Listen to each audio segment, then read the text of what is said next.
বড় একটা নদীর মাছ একা একা কিভাবে কেটে ধুয়ে রান্না করলাম সেটাই আজকে শেয়ার করব। আসসালামু আলাইকুম, সবাই কেমন আছেন? আশা করছি আল্লাহর রহমতে ভালো আছেন। এই যে আমার আব্বু একটা বোয়াল মাছ নিয়ে আসছে। আব্বু বোয়াল মাছটা এনে ফোন দিয়েছিল যে মাছ নিয়ে আসছে মোহিতকে দেখানোর জন্য। এর জন্য বাবার বাড়ি চলে গেলাম। আর এখানে এসেই দেখি আম্মু এই মাছটা কাটতে পারবে না। আসলে আম্মুর শরীরটা তো বেশি ভালো থাকে না, আম্মু অসুস্থ। এর জন্য আমি মাছটা কেটে ধুয়ে দিতেছিলাম। এখন খুব সুন্দর করে যে আমি প্রথমে পাতা দিয়ে চেষ্টা করতেছিলাম, যে পাতা দিয়ে হইতেছিল না, পরে একটা সোবা নিয়ে তারপরে মাছটা আমি খুব সুন্দর করে পরিষ্কার করে নিছি। আপনারা দেখলেই বুঝতে পারবেন। আসলে বাবার বাসার কাছে থাকার এই একটা সুবিধা যে বাবা যখন যেটা আনে দেখা যায় যে ফোন দেয় আমাকে, আমি সাথে সাথে চলে যাই, বা আমি কিছু রান্না করলে আমার বাবা মাকে দিয়ে খাই। এইটাই হচ্ছে বিপদ আপদে সুখে দুঃখে সবসময় তাদের পাশে থাকা যায়। আর এখন আম্মু যেহেতু মাছটা কাটতে পারতেছিল না, এর জন্য আমি যে দেখতেই পাচ্ছেন যে মাছটা খুব সুন্দর করে কেটে নিতেছিলাম। ফার্স্টে ওই থালাটা ওইখানে থাকার কারণে আমি মাছটা কাটতে পারতেছিলাম না, এর জন্য থালাটা সরিয়ে আমি এই যে সুন্দর করে মাছটা কেটে নিলাম। এটা ছিল নদীর একদম তাজা ফ্রেশ মাছ। আর এইটার পেটের মধ্যে একটা ডিম হয়েছিল, আমি সেই ডিমটা খুব সুন্দর করে বের করে নিতেছি। মাছটা কাটতে আমার একটু কষ্ট হয়ে যাইতেছিল, যেহেতু মাছটা অনেক বড় ছিল, দুই হাত দিয়ে ধরেও আমি সামলাতে পারতেছিলাম না। এরপরে এই যে আমি ডিমটা বের করে নিলাম, তারপরে মাছটা খুব সুন্দর করে কেটে নিতেছি। এই বোয়াল মাছ কাটতে গেলে সবচেয়ে কষ্টের বিষয় হলো বোয়াল মাছের মাথাটা কাটা। বোয়াল মাছের মাথার ভিতরে প্রচুর পরিমাণের দাঁত থাকে, যে কারণে মাছটা কাটতে খুবই কষ্ট হয়। এই যে এইদিকে ফুলকার, এইদিকেও প্রচুর পরিমাণের দাঁত থাকে, এই যে আমি দেখাইতেছিলাম।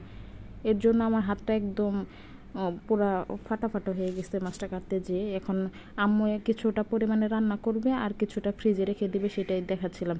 যেহেতু আমাদের আগে রান্না হয়ে গেছে, তারপরেও তাজা তাজা মাছটা রান্না করে খাবো, এর জন্য কয়েকটা পিস নিয়ে নিলাম রান্না করার জন্য। খুব সুন্দর করে ধুয়ে পরিষ্কার করে নেওয়ার পরে তারপরে সব ধরনের গুঁড়া মশলা দিয়ে আমি মাছটা খুব সুন্দর করে মেখে নিয়েছিলাম। আর এখানে কিছুটা পরিমাণের তেল দিলাম, তেল দিয়ে মাছটা আমি খুব সুন্দর করে ভেজে নেব। আর বোয়াল মাছ ভাজতে গেলে এত পরিমাণে ফুটে যে শরীরে একদম তেল ছিটে এসে দাগ হয়ে যায়। এর জন্য আমি দূরে দাঁড়িয়ে দাঁড়িয়ে ভাজতেছিলাম। আমার মাছটা ভাজা হয়ে গেছে, এখন এই যে আমি মাছটা তুলে নিতেছি। আর এভাবে টাটকা টাটকা মাছ যদি রান্না করে খাওয়া যায় তাহলে কিন্তু খুবই মজা লাগে। আর এই মাছটা কিন্তু অনেক বেশি মজা ছিল। আমার বড় ছেলে মাছ খেতে চায় না, সেও বলতেছিল যে মামুনি এই মাছটা অনেক মজা হয়েছে।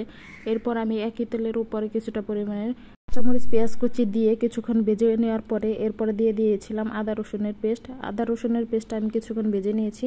তারপর দিয়ে দিলাম সব ধরনের গুঁড়া মশলা। গুঁড়া মশলাটা দিয়ে আমি খুব ভালো করে এখন মশলাটা কষিয়ে নেব। মশলাটা যাতে পুড়ে না যায় কিছুটা পরিমাণে পানি দিয়ে দিলাম। পানি দিয়ে এখন আমি একটি ঢাকনা দিয়ে খুব ভালো করে মশলাটা কষাবো। এভাবে ঢাকনা দিয়ে ঢেকে ঢেকে বেশ কিছুটা সময় নিয়ে মশলাটা যদি কষানো যায় তাহলে খাবারটা কিন্তু খেতে খুবই মজা লাগে। এরপর আমি এর মধ্যে দিয়ে দিলাম কিছুটা পরিমাণে জিরা গুঁড়া। জিরা গুঁড়াটা দিয়ে আমি আবার ঢেকে ঢেকে মশলাটা খুব ভালো করে কষিয়ে নেব। আপনারা দেখতেই পাচ্ছেন যে মশলাটা খুব ভালো করে কষানো হয়ে গেছে। এর মধ্যে আমি দিয়ে দিলাম 2টা টমেটো।